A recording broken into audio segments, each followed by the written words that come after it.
Frères et sœurs, je vous salue, c'est frère Sébastien. La grâce de Dieu le Père Tout-Puissant et la paix du Messie, son Fils, notre Seigneur Jésus-Christ, soit avec vous. Aujourd'hui, je vais vous parler d'une analyse que j'ai faite sur la virginité, que j'ai intitulée Virgo Intacta, et que je vais vous lire comme je vous l'avais promis.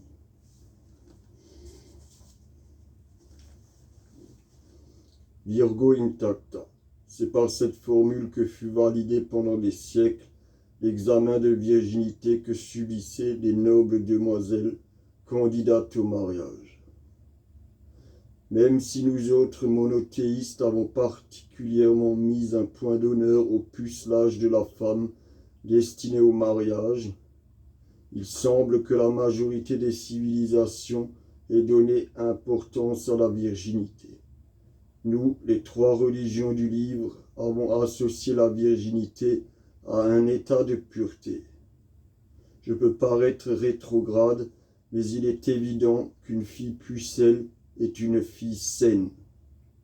On a souvent tendance à critiquer les musulmans pour leur intransigeance à ce sujet, et une occidentale, même religieuse, s'offusque souvent à l'idée qu'une femme subisse une opération de reconstruction de l'hymen avant le mariage.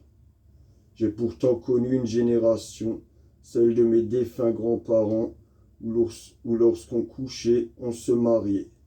Cela était encore bien souvent le cas durant les 30 Glorieuses, où la jeune fille tombée enceinte était incitée à vite se marier avec son premier amour afin de ne pas déshonorer la famille.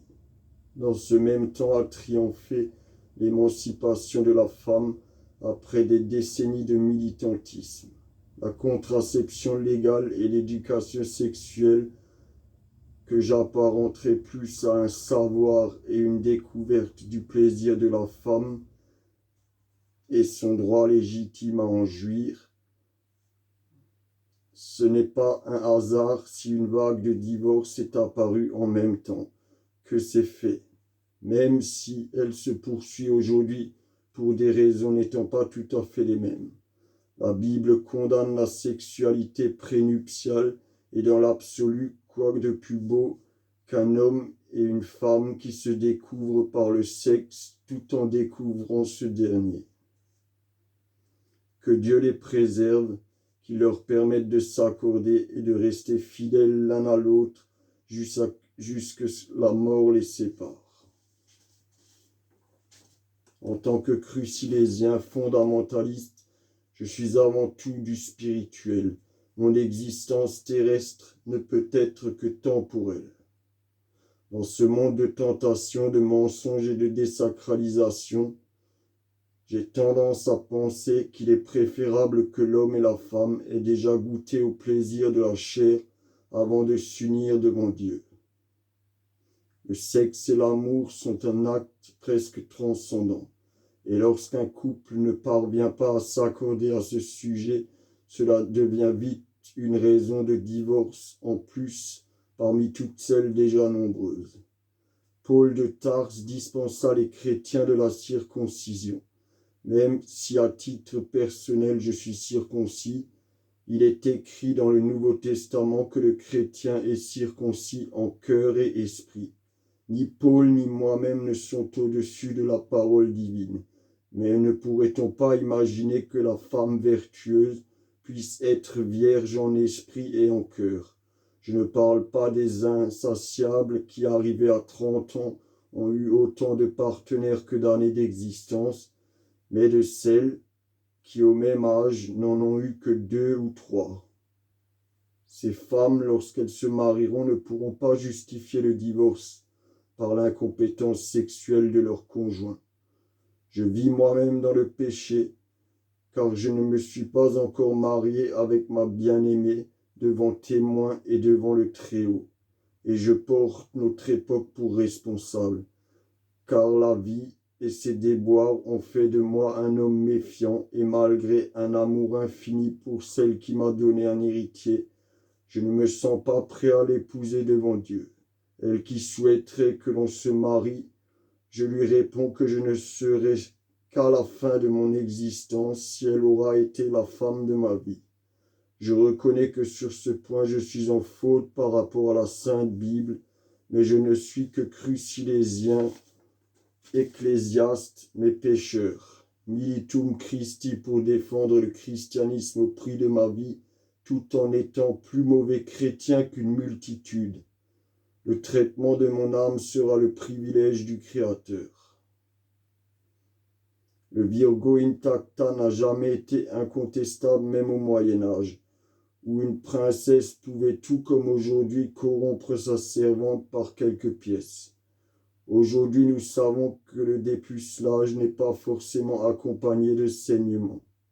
L'hymen étant si fragile, il n'est pas rare qu'il soit déjà perforé au jour des noces. Et même si la natation ou la gymnastique n'étaient pas répandues à l'époque féodale, le fait de monter à cheval pouvait être une des raisons au faux dépucelage.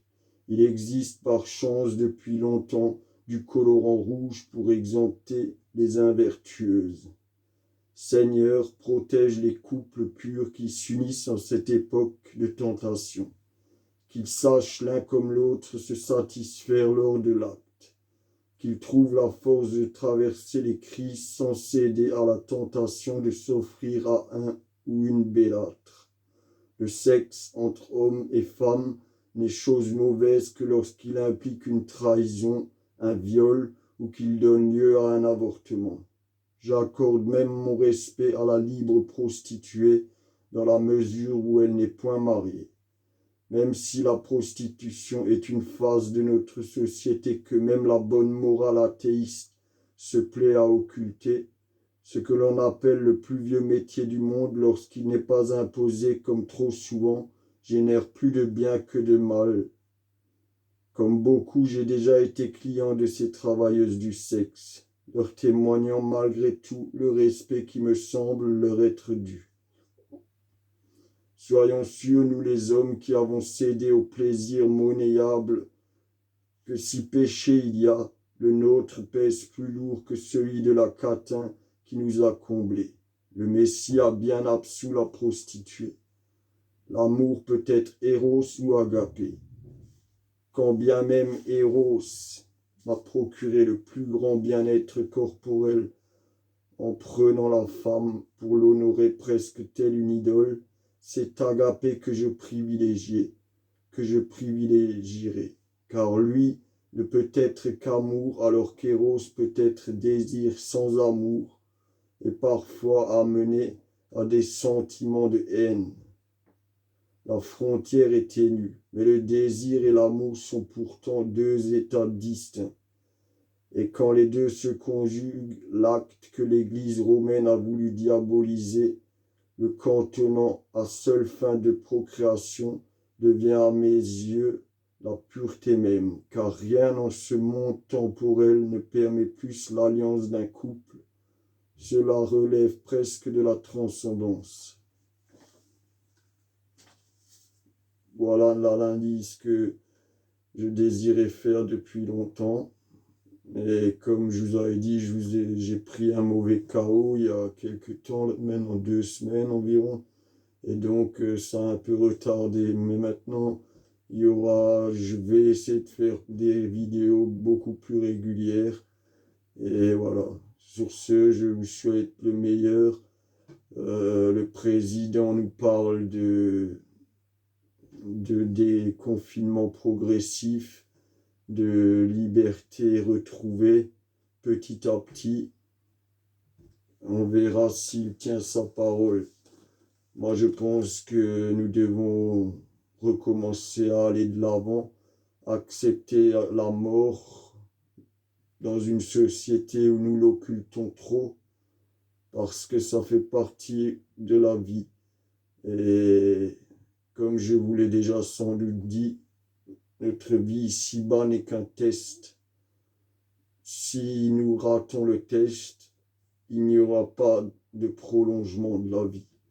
Si nous réussissons le test, alors nous aurons la grâce divine et nous rejoindrons notre Créateur et nous obtiendrons toutes les réponses que l'homme se pose ici-bas. Voilà. Sur ce, je vous salue, frères et sœurs, en vous souhaitant le meilleur. C'était frère Sébastien. Au revoir.